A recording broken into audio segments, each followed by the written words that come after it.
प्रयास IAS Academy। Monkey pox virus का प्रकोप अब केवल कांगो तक सीमित नहीं रहा है, बल्कि इसके केस अन्य देशों में भी बढ़ रहे हैं।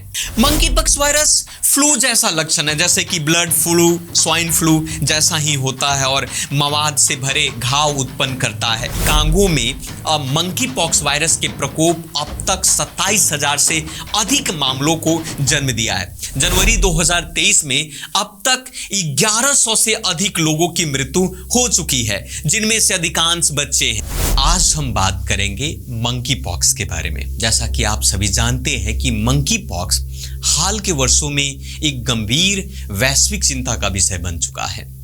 इस बीमारी ने अब फिर से एक बड़ी महामारी जैसी स्थिति पैदा कर दी है। WHO ने इस वायरस के प्रकोप को लगातार दूसरी बार इंटरनेशनल इमरजेंसी घोषित किया है। एम पॉक्स वायरस जनित इस बीमारी को सबसे पहले कांगो में पहचाना गया था। अब यह कई पड़ोसी देशों में भी अपने पैर पसार चुका है। तो आज की वीडियो में हम जानेंगे कि इस बीमारी से जुड़ी बहुत सारी बातें, जिन्हें आप इसे गंभीर स्थिति को पूरी तस्वीर के माध्यम से आप समझ सकते हैं।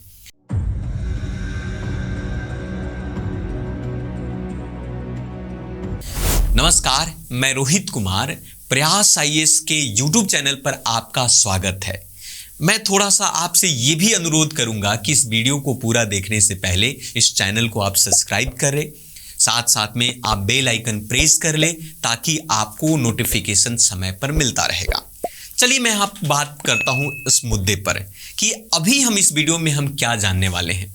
इस वीडियो में हम ये समझने की कोशिश करेंगे कि मंकी पॉक्स वायरस का प्रकोप क्या है, वायरस का स्वरूप कैसा है, यानी कि हम कह सकते हैं कि वायरस दिखता कैसा है, उसके सिम्टम्स क्या है। साथ में हम ये भी जानने की कोशिश करेंगे कि कांगो में ये प्रकोप की गंभीरता कैसी थी, यानी कि वो देश जो है किस प्रकार से इसको सीरियसली लिया। साथ साथ में ये भी समझने की कोशिश करेंगे कि ये वायरस का नया स्ट्रेन क्या है, भारत में इसका स्ट्रेन कैसा होगा।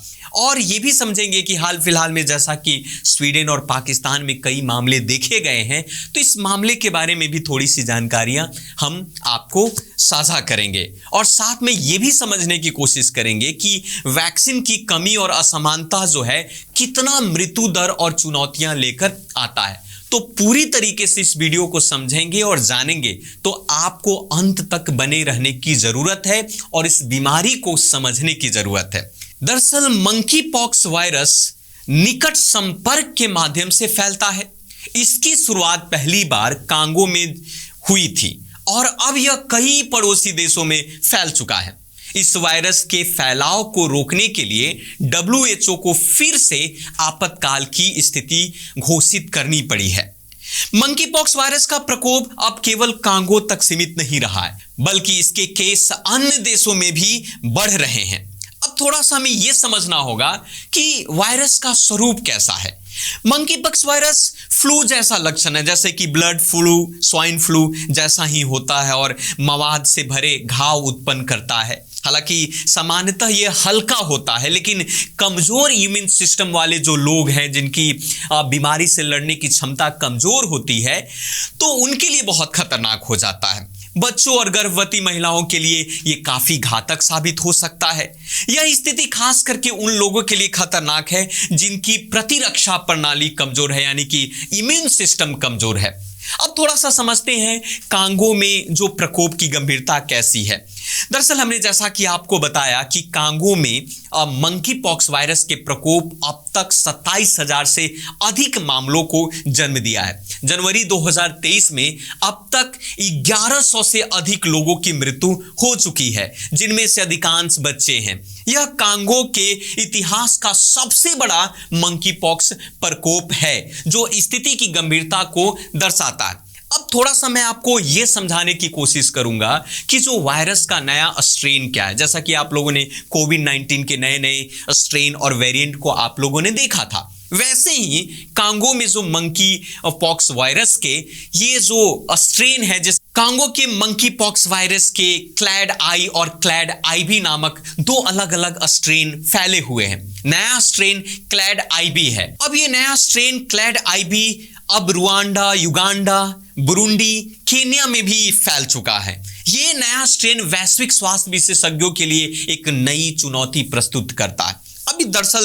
अभी थोड़ी सी कुछ ऐसा मामले स्वीडन और पाकिस्तान में भी देखने को मिला। अफ्रीका के बाहर क्लैड आईबी का पहला मामला स्वीडन में दर्ज किया गया, जो इस बात का संकेत है कि वायरस की नई किस्म वैश्विक स्तर पर फैल रही है। पाकिस्तान में भी एक मंकी पॉक्स का मामला सामने आया है। हालांकि ये स्पष्ट नहीं है कि यह नया स्ट्रेन या फिर पुराना है। अब थोड़ी सी बात हम वैक्सीन की करते हैं कि वैक्सीन की कमी और इसकी असमानता कैसी है। दरअसल 2022 में WHO ने $34 मिलियन की अपील की थी, लेकिन अफ्रीकी देशों में पर्याप्त वैक्सीन उपलब्ध नहीं हो पाई। WHO ने अब वैक्सीन दान की अपील की है, लेकिन अफ्रीकी देशों की पहुंच में असमानता की समस्या आज भी बनी हुई है। बवेरियन, नॉर्डिक और केम बायोलॉजिक द्वारा निर्मित वैक्सीन शॉट्स की पहुंच प्रभावित देशों तक नहीं पहुंच पा रही है, जिससे गंभीरता और भी तेजी से बढ़ रहा है। थोड़ी सी मैं मृत्यु दर और चुनौतियों के बारे में मैं आपको बताना चाहता हूं कि कांगो में क्लैड आई और क्लैड आईबी के मामले में मृत्यु दर लगभग 4% है, जबकि दुनिया भर में फैल रहे क्लैड आई से मरने वालों की दर कम है। मंकी पॉक्स वायरस के फैलने को रोकने और प्रभावित लोगों को मदद करने के लिए आवश्यक उपायों की भी जरूरत है। ये चुनौतियां है कि आवश्यक संसाधनों को उन देशों तक पहुंचाया जाए जहां उनकी सबसे अधिक आवश्यकता है। मंकी पॉक्स का प्रसार और इसके नए संस्करण की समस्या वैश्विक स्वास्थ्य समुदाय के लिए एक गंभीर चिंता का विषय बनी हुई है। इसके नियंत्रण और प्रभावी समाधान की दिशा में अभी कई कदम उठाने की जरूरत है। तो ये था मंकी पॉक्स से संबंधित हमारा कार्यक्रम विशेष, और इसी प्रकार के वीडियो के लिए आपको प्रयास IAS के YouTube चैनल को सब्सक्राइब करना होगा और इस वीडियो को शेयर करना होगा, और बेहतर होगा कि आप बेल आइकन को प्रेस कर ले ताकि आपको सही समय पर नोटिफिकेशन मिल सके और बहुत सारी जानकारियां मिल सके। तो वीडियो को शेयर जरूर करें। आज के लिए इतना ही, धन्यवाद।